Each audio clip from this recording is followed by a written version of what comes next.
ভালোবাসা কি শুধুই পাওয়া? এই যে আমি তোমায় ভালোবেসে ফেললাম, তাতে কি তোমায় পাওয়ার দাবিদার হলাম? হয়তো না। হয়তো কেন?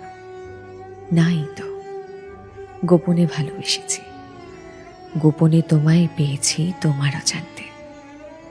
না পাওয়ার মাঝেও যে এতটা ভালো লাগা থাকে, কই আগে তো জানতাম না।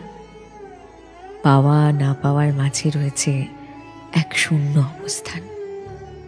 ভালোবাসি, ভালোবাসি সেই শূন্যতাকে, যেখানে নেই কোনো ইচ্ছে, নেই কোনো দাবি, নেই কোনো প্রতিদ্বন্দ্বিতা, নেই তোমাকে হারিয়ে ফেলার ভয়, যেখানে আছে শুধুই শান্তি, পরম ভালোবাসার এক অদ্ভুত শান্তি।